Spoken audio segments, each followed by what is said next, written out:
who's aware of GDPR? Quite a few. Okay. So GDPR, for those that are not aware of it, it stands for the General Data Protection Regulations. It's an EU regulation that comes into force in May next year, so we've got 12 months. So what is it? What are the implications? Now, bearing in mind Brexit, bearing in mind that when the who's familiar with the Information Commissioner's Office? Yeah, Data Protection Act. So after the ICO was formed, the most heavily fined group of organisations by the ICO for data breaches were local authorities, NHS trusts, and criminal justice, in that order. That's both by frequency and by aggregate value. There's been one big fine recently, which is £500,000 for somebody making hundreds of millions of nuisance calls. But in the past, it's been about those breaches, which is exactly what this is designed to handle. So in terms of what's going to be going on, you're going to have the potential to be fined up to 4% of your annual revenue for each individual breach. You should have, if you don't already, a specific role within the organisation called the Data Protection Officer. Globally, these estimates are aggregated from various sources. Globally, they think it's 75,000. A lot of organisations I'm talking to are either providing outsourced services or outsourcing that requirement. So consideration for those that have not yet got a DPO, consider whether you actually need one on your staff or whether you can outsource it. Because data protection for this company is very similar in principle to data protection for that, and there are only small tweaks. So I don't think anybody put their hand up for being involved, so we don't know how many are in this category here of knowing whether or not they've started the project. So I'll take the premise that that'd be a big number for one. So what's involved in GDPR? So GDPR is about protecting personal identifying data, PI. Okay. So the first thing is that most organisations have got lots of sources of data. Anybody, just 3 people, let me know how many source systems you think you've got that may have personal data in it. Is it upward of 10? Anybody more than 10? More than 30? Yeah. So I was talking, an answer came out from the council yesterday, and they said they had 200. Yeah. So that's a big number. Leeds City Council, how many? Loads. Yeah, loads.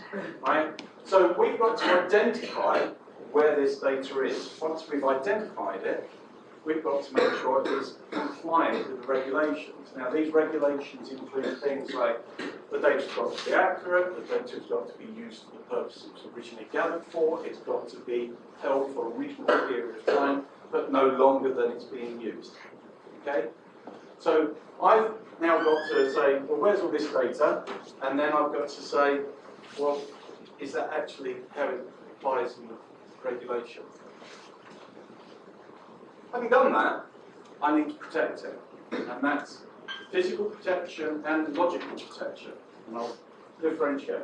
We all saw the news last week where the NHS got hit by that horrible malware. There are lots of people who will try and hack data. It will never end data. But you also have to do the logical protection of the data. What do I mean by that?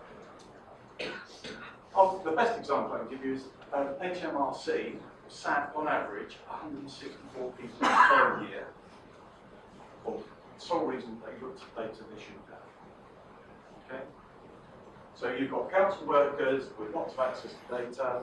You know, it is not uncommon. In fact, if you look at the ICO, there were 3 people recently fined for doing exactly that. One of them was for a local council. So we've got the data, we need the data, but we've got to somehow protect it against people who don't have authorization. Therefore, we're talking about some sort of masking or anonymisation.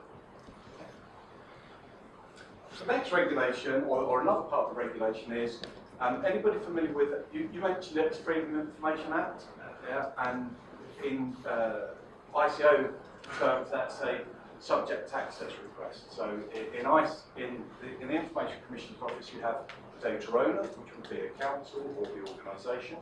You may have a data processor, which could be an outsourced agency that's doing work for that council. Yeah.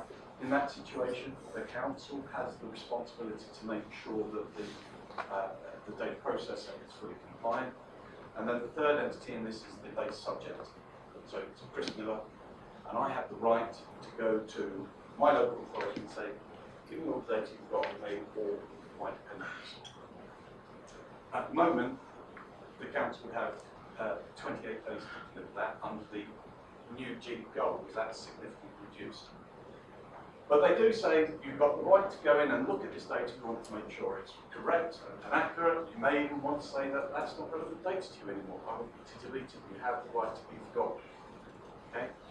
But how are we going to get that information out to people? Are we going to have a team of people? You know, Chris Miller comes in, right? I've now got 7 people there that need to go out and find the data and provide it to Chris Miller. Or am I going to give Chris Miller access to the systems? Right? Probably not likely.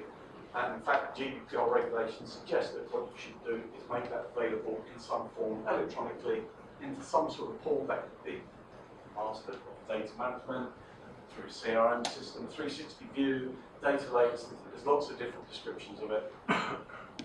But you've got to make it available to people through lots of different means. Okay? Everybody happy with a high-level summary? Anybody any questions on a high-level summary of GDPR? Or comments even? So, we now have an understanding of the problem. We now need to start developing our program. And again, I'm working on the basis that the stats are right, and 97, probably a little bit less than that, 97% of people are probably at the early stage of their process. So, what I'm going to talk to you about now are some practical steps to help your organisations get to where they need to go. Bear in mind, you've got less than 12 months. Every minute I'm talking, that's time less.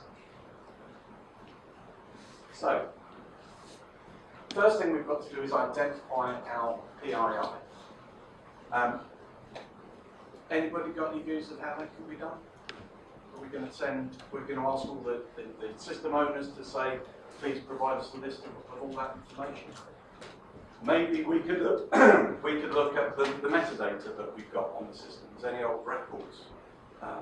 But bear in mind that both of those two are subject to a bit of risk. You know, very rarely is the documentation for a system up to date, and very rarely will you get people that are completely error-free and pick up everything that's in that data. So it is a major challenge. The problem is if it's not executed correctly, you actually create the environment for that breach that could cost your organisation money. This is not a sales pitch. What I'm talking about, these technologies exist. We happen to have them, this is why I know a bit about them. But you can have a metadata manager. There are a number of them in the industry. A metadata manager will enable you to deploy this into your environment in the infrastructure, and it will go out and automatically harvest all of the metadata about the data field. Okay? And it generates outputs like this that show you where the data's come from. The beauty of this is that this is a living thing, as it were. So over the time, even over the next 12, anybody got any major changes to their new applications coming in the next 12 months? Or system updates? Yeah? Your IT infrastructure, your system infrastructure is continually evolving. So this sort of technology gives you the benefit of being able to keep track on how it's going. But it gives you your starter. Yeah? You now have an understanding of where this data is. You've then got to protect the data.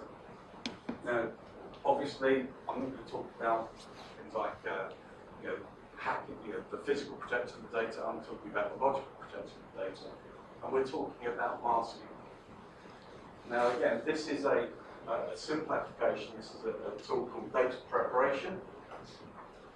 And this provides the business user, not an IT person, with the ability to interact with the data in a very safe environment. Okay? And in this instance, just as a simple action, they've clicked on masking, data masking. For those who can't see, I'm sorry about the graphic. That says email, and we've masked all the email information. We could be going through a process that says, well, mask the first name, we keep the second name, whatever. But you've got a business person doing that to their data. So they're seeing their data in the raw, and they're able to manipulate it and provide that out.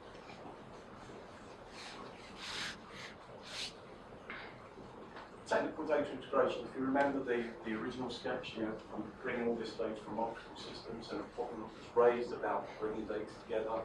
I'm often talking to organisations about establishing a discrete data management tier in their IT infrastructure. So rather than try and hard code between two systems, I'll bring the data in and I'll manipulate the data to make it fit, sort out some of the issues, do data cleansing, alignment, changing the format, etc. It's a separate thing. Why do I do that? For lots of reasons. The main reason being is giving you the ability to be agile, to continually move. If you try and do things in hard coding fashion, it's often very rigid, and when things change, you've got to change a lot of work to affect change. But also, and I don't know where I was going with that, so I'll pass on that. So, typical approach. Anybody, can you see that? This is SQL coding? Yeah? So typical approach is hard coding. I've got a requirement here, I want to connect these two bits of data, I'm going to do lots of complex coding to do that. So one of a better way of doing it possibly, and again there are other brands available, although my company wouldn't like me to say that, but this is our ETL technology, which basically provides a lot of components that effectively generate this code. So rather than writing the code, which is both time consuming, needs a lot of, when you edit that, if you can imagine a change editing that would be quite risky, quite hard work. Here we're just configuring components. One of the issues you're going to have with GDPR is that the IT department are going to get run. Yeah? So IT resource is going to be squeezed. The more squeezed it is, the scarcer the resource, the more expensive that resource is. People doing this, these are specialist skills. Yeah? So you can sort of find them, and when you find them, they can cost you a lot of money. People doing this, it's an awful lot easier, and more importantly, I can produce probably 3 to 4 times the amount of code productivity per day using this approach compared to doing that, and I can test it a lot more easily, which comes into bit. So do you have the skills and do you have the capacity? Think about the amount of data you've got to do, you've got to reconcile against the regulations. Think about the changes you've got to make to that data to make it compliant, data cleansing, data quality rules, transformation rules, etc. The integration to make it available so that people can pick it up. And that's without the other technological problems you've got, making sure you've got a portal that will work for everybody. I've tried to introduce some humour here. I don't know if you can see it. DPO, this is one form of DPO. I hear you're keeping the file on who's being naughty and who's being nice. Yeah? And then you've got the other one. These have come through to you, I'm sure. But this basically talks about good cop, bad cop, and the good one saying, yeah, I want data privacy to enable business, and the bad one says, here's all the regulations. So whether you've got an outsourced data protection officer or an employed data protection officer, how are we going to get things compliant? 12 months. Anybody got a view of the amount of data that they're holding? PII data? Petabytes, terabytes, bits, lots. How much history, how much legacy data have you got? Stuff that the people that have long since gone. So the first thing is that this data protection officer is going to look at the GDPR regulations and is going to produce a book of rules. Here are the policies, great. He's got lots of different data sets to do. He's got to make sure that that complies with that. Is he going to have a team? Probably not, especially if he's outsourced, because that's going to be financially preventative. So he needs to get some key workers who can physically take this and do the alignment. So what are we looking for here? Let me give you an additional dimension to this. PII isn't just my name and my telephone number and my national insurance. Okay? You can derive PII by aggregating different bits of data. Okay? You can, I know, well, it's the one, my son, I took my son to hospital away from the area. They asked for his name, they asked for his birthday, and they asked for the school he goes to. And from that, they could determine that he was my son, where he lived, and a whole lot of additional information. Okay? So it just gives you an example. PII is not necessarily the most obvious stuff, but you can generate it by aggregating data. So therefore, who are the best people to do this work? Actually, the people that know the data, the people that work with the data. Yeah? They're going to know what they're looking for. They're going to go through this process. They're going to identify data that is wrong. Yeah? They're going to identify data that maybe the DPOs hadn't thought about as being potentially component of PII. So what we're going to do is we're going to democratize both the work and the responsibility for getting that correlation. And in so doing, what have we done? These people already exist. Likelihood is they'll get some immediate benefit from it because, down to a penny, they will find things that are causing them problems they didn't know about. They will find data quality issues. Okay? But they know their data, they recognise the operational impact of that data, and they're a resource. Capacity is going to be as much of a problem as skill. Okay. So, if we're going to enable these people to do it, how are we going to empower an HR officer or an education officer to actually look at this data? Well, there are several approaches, but the most obvious one would be, please go and look at your systems and start modifying records. Let's go on to the life system. You might produce a big Excel spreadsheet and say, go through that please and highlight all the things that we need to change and tell me how we need to change it. Okay? And again, I'm not going to read through all of this because you're going to get these presentations. The big problem here is the risk of error, people making mistakes, deleting data if you're allowed to do it straight on the life system, misinterpretation of a regulation or a policy, and doing things wrong, and either deleting data that shouldn't be, or changing data that shouldn't be, or not changing data that shouldn't be changed. Okay.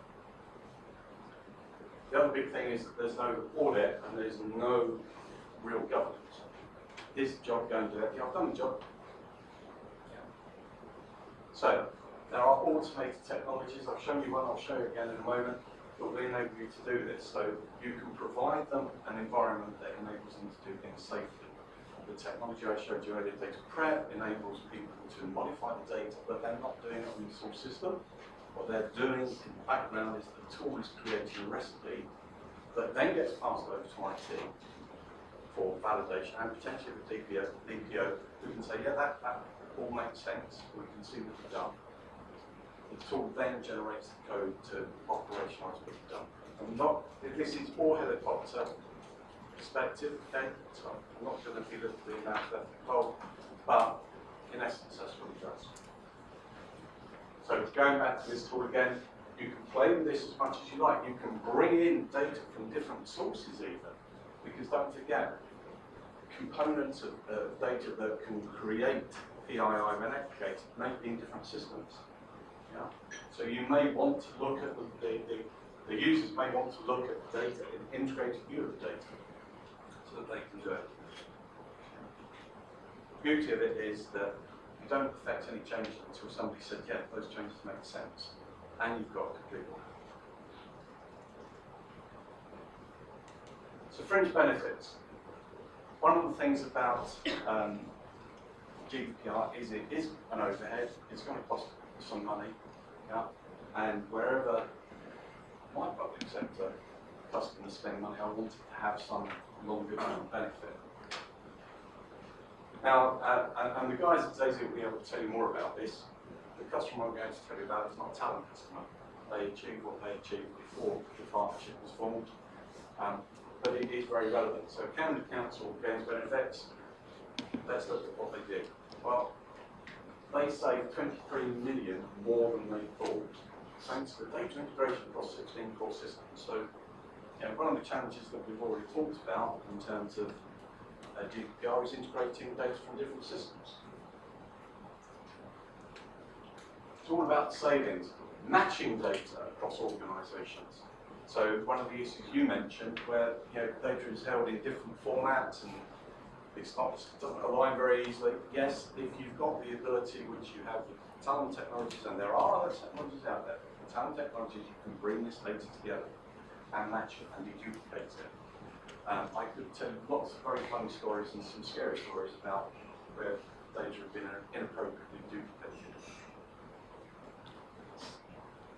By cross-referencing different data sets across Camden, they were able to improve the data quality.